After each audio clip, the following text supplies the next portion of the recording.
We have before us the opportunity to forge for ourselves and for future generations a new world order, a world where the rule of law, not the law of the jungle, governs the conduct of nations. When we are successful, and we will be, we have a real chance at this new world order, an order in which a credible United Nations can use its peacekeeping role to fulfill the promise and vision of the UN's founders. I think his task will be to develop an overall strategy for America in this period when really a new world order can be created. It's a great opportunity. It isn't just a crisis. No doubt there will be differences in the future, but the burdens of global citizenship continue to bind us together. A change of leadership in Washington will not lift this burden. In this new century, Americans and Europeans alike will be required to do more, not less. Partnership and cooperation among nations is not a choice. It is the only way, the one way, to protect our common security and advance our common humanity. The way we're going to win over the long term is not just militarily. We've got to win over hearts and minds. And what that means is we've got to invest in countries that have no educational infrastructure, have no means for young people to get ahead. We've got to give them a stake in creating the kind of world order that I think all of us would like to see.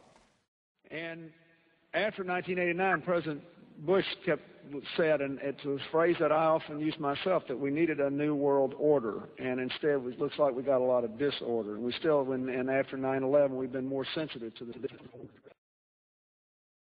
All these new challenges are bringing together about the biggest restructuring we have ever seen, not just of the global economy, but of the global order as a whole. And 200 years ago, a famous British Foreign Secretary said that the new world had been called into existence to redress the balance of the old. In 1990, another old world ended, dominated by the Cold War, and people talked then, in 1990, of a new world order. What they actually meant then was a new political order.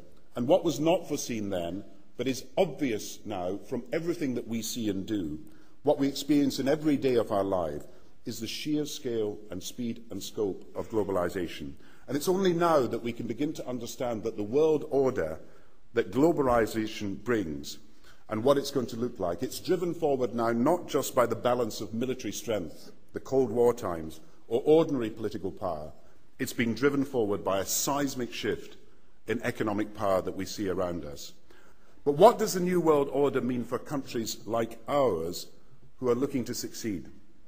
I suggest that the countries that are going to succeed are those that combine flexibility, free trade, open markets, with proper stewardship of the environment and investment in education, infrastructure and innovation. And the question for us is how we meet and master all these challenges to ensure that Britain enhances its competitiveness in the process and realizes what I believe is our destiny of success in this new world order.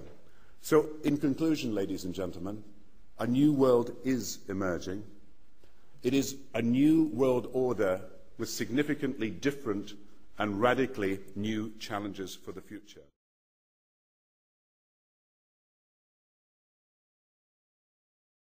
Psalm 2.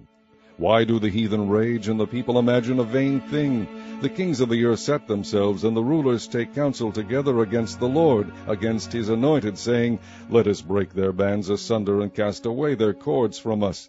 He that sitteth in the heavens shall laugh, the Lord shall have them in derision. Then shall he speak unto them in his wrath, and vex them in his sore displeasure. Yet have I set my king upon my holy hill of Zion. I will declare the decree. The Lord has said unto me, Thou art my son, this day have I begotten thee. Ask of me, and I shall give thee the heathen for thine inheritance, and the uttermost parts of the earth for thy possession. Thou shalt break them with a rod of iron, thou shalt dash them in pieces like a potter's vessel.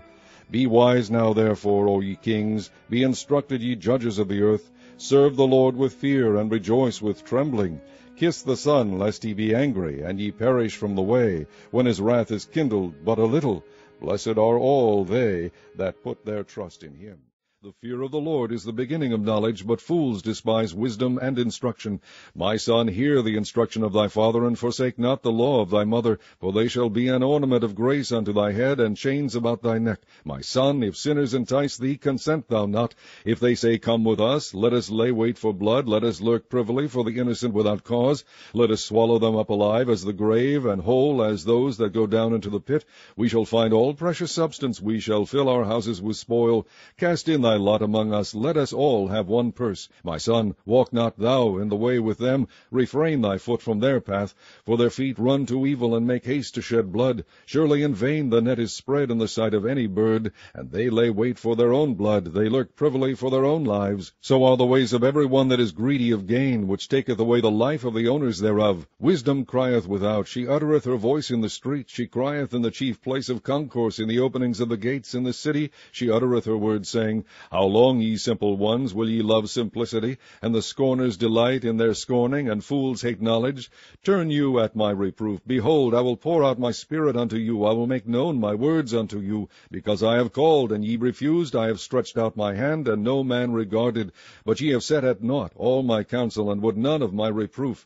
I also will laugh at your calamity. I will mock when your fear cometh. When your fear cometh as desolation, and your destruction cometh as a whirlwind, when distress and anguish cometh upon you, then shall they call upon me, but I will not answer. They shall seek me clearly, but they shall not find me, for that they hated knowledge, and did not choose the fear of the Lord. They would none of my counsel, they despised all my reproof. Therefore shall they eat of the fruit of their own way, and be filled with their own devices. For the turning away of the simple shall slay them, and the prosperity of fools shall destroy them. But whoso hearkeneth unto me shall dwell safely, and shall be quiet from fear of evil.